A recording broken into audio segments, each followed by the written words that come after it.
Good evening and thank you for joining us. I'm Alex Flood. Volunteers with St. Andrew's Do Drop In prepared hundreds of Thanksgiving takeout meals earlier today to help ensure no one has an empty belly during the holiday. 20 volunteers helped serve up the meals from 11:30 to 3:30, which featured turkey, dressing, mashed potatoes, pierogies, and gravy. Around 600 meals were expected to be served Monday, which was 200 more than last year. Michael Cabell, the executive director of Do Drop In, says they've been feeding the hungry for over 40 years and credits all the volunteers for their hard work to make this possible. Yeah, we could not do what we do without the support of our volunteers. So we have the Christians here. They're our holiday group. They're very efficient at what they do. They can put the meals up very quickly, and we have just our regular volunteers in to help out. We depend on our volunteers to feed the hungry. It's nice to come here to make sure they get assurance at least have a good meal every day. And that's important because without food and water, what else do we have? It's not much. So it's important to come out and support them. Fort William Rotary held its 35th annual House Lottery after successfully selling all 16,000 tickets online in just 5 weeks. The winner was revealed at the grand prize home on Birch Court earlier today. So the winner this year is Katrina Sutherland. She lives in Shunya. Oh, awesome. Shunya's Katrina Sutherland had the lucky ticket and was announced as the winner of the Fort William Rotary House Lottery. Event organizers couldn't get a hold of Sutherland, but they left her a voicemail to congratulate her on winning the $640,000 home. Don Sebesta, the president of Fort William Rotary, explained why the House Lottery is so successful year after year. They know it supports local Thunder Bay charities, and I think that in itself, they know when they spend their $100 or their 3 for $250 that this money is not going anywhere but here to help people, and I think that's the major reason why we do so well with this lottery. A total of 20 charities in Thunder Bay will benefit from the proceeds of this year's lottery. Over the past 35 years, Fort William Rotary Club has provided over $6 million of financial support to a variety of local and district charitable organizations. The draw is expected to return in 2022.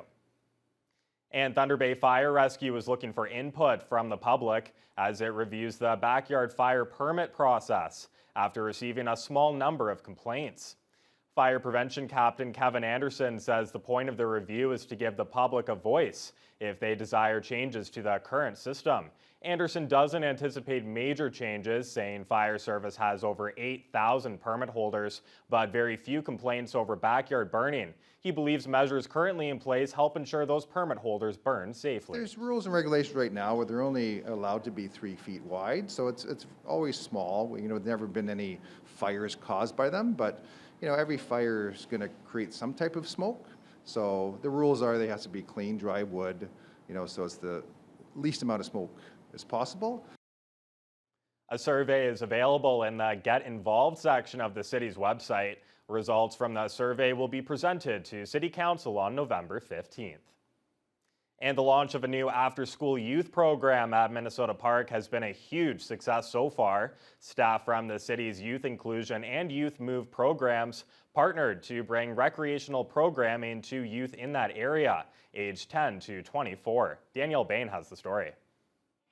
It still seems like a foreign concept seeing children playing together again after months of virtual programming.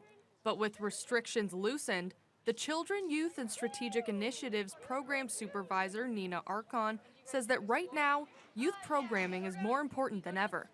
Now with restrictions easing up and us having the opportunity to make those personal connections again, we really think it's important to have additional spaces for youth to have a safe space to come, meet others, hang out, and obviously have the mentorship from role models such as our Youth Move and Youth Inclusion Program staff.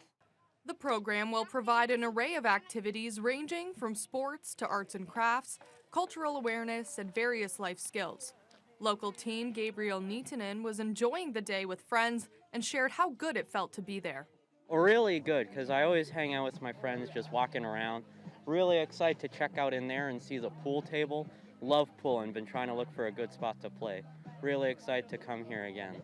Archon has big hopes that the program can help fill gaps in youth programming within the city. We really hope to see youth coming out, engaging with one another, making connections, and essentially having the opportunity to access services and programs that'll help them thrive and ease into their adulthood. Starting on October 14th, the new program at Minnesota Park will run every Monday and Thursday from 4:30 to 7:30 p.m. Danielle Bain, TBT News. The Thunder Bay Multicultural Association and Lakehead University's Bora Laskin Faculty of Law are partnering to offer new legal clinic services for immigration and refugee law in northwestern Ontario. The clinic located at the Bora Laskin Law School building is the first of its kind here in the region. It will offer free immigration and refugee law services to eligible immigrants, temporary residents, refugees, and people without status living in the Northwest. The clinic will be staffed by law students who will serve clients under the guidance of local immigration, alongside refugee lawyer and lecturer at the school, Jennifer Dagsvik. She says the services offered will greatly assist the ever-growing number of immigrants and refugees here to navigate their immigration to Canada. That there were a number of people who needed help who couldn't afford help. And though we have a big resettled refugee population in the city, especially since the Syrian crisis in around 2016, and a number of those people who were newcomers to our city needed some legal support to make applications and weren't in a position to pay. In addition to providing legal services, the clinic will offer public legal education in immigration and refugee law issues and train Northwestern Ontario's future lawyers to serve the legal needs of the newcomer population. And a pair of outdoor venues are teaming up to host a series of live concerts next weekend. The two-day event called Heavy Rotation is being presented by the organizers of the Live from the Rock Folk Festival, which had to be canceled the last 2 summers. Running on October 16th and 17th, Heavy Rotation will feature 8 musical acts at the Red Rock Marina, as well as at the Mount Baldy Ski Hill. Audience members would buy tickets for just one of the locations, where they will see the first 4 acts on Saturday and the other 4 on Sunday, with the band switching locations each day. The gates will open at 10 a.m. with live music from noon until 4 p.m. Festival Chair Laura Folds is urging the public to get their tickets quickly. We've only put for sale 100 tickets for each location. Again, we want to keep it intimate and kind of get back to that grassroots feeling and be able to make it an environment where people feel comfortable, that there's enough space for everyone. So tickets are limited. We're already selling tickets, so I would suggest if there's only 100 for each location that people get out and get them sooner than later. This is the first time since 2019 that Live from the Rock Festival has hosted an event. So to ensure everyone's safety, attendees will be screened at the gate, while masking and social distancing protocols will be closely monitored at each venue. And Thunder Bay toy stores are among those around the world that are bracing for a potential toy shortage heading into this Christmas shopping season. They're advising local shoppers to buy ahead due to inventory shortages of popular items related to global supply chain issues. Mitchell Ringos reports. Local stores say they're well stocked right now, but once the current items are off the shelves, there might not be a restock for those late Christmas shoppers. The Canadian Toy Association reports the companies have seen shipping cost increases by 500 to 800%, making a big impact for small to mid-sized companies. Stores are also facing shipping delays of 75 days or more, the association says. Toys R Us brand manager Katrina Feifel says products could still come in right before the holidays, but advises shoppers not to count on it. Yes, a lot of it is delayed, but it's still coming. It's just way later than you usually see it. So right now, like I said, like our inventory is spotty. It'll go up and down on certain items. When really hot items come in, yes, they're going to sell out fast and they might not be replenished right away. But you're kind of going to see this like second wave of product come in closer to the holidays. Toy Sense owner Daryl Boyer says he expected this issue because of the pandemic and made sure to have extra stock saved up for the holidays. Even so, Boyer says it's important to shop as early as possible because last-minute shoppers might be out of luck. If you have that special item on a Santa's list, because the elves are having trouble delivering this year, we feel that buy it.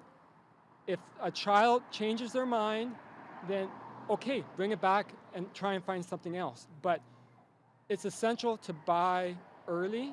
Both Pfeiffer and Boyer expect the increases in shipping prices and transit delays to go beyond the holidays into the rest of the year. Mitchell Ringos, TBT News. Joining now with Kurt Black. Kurt, a toy shortage, but no shortage of talent on the North Stars right now. Holy moly. Yeah, no shortage of goals, Alex. Maybe it was the home cooking they were looking forward to, a Thanksgiving dinner, because the North Stars made a triumphant return to Fort William Gardens this weekend. We'll have the highlights right after the break.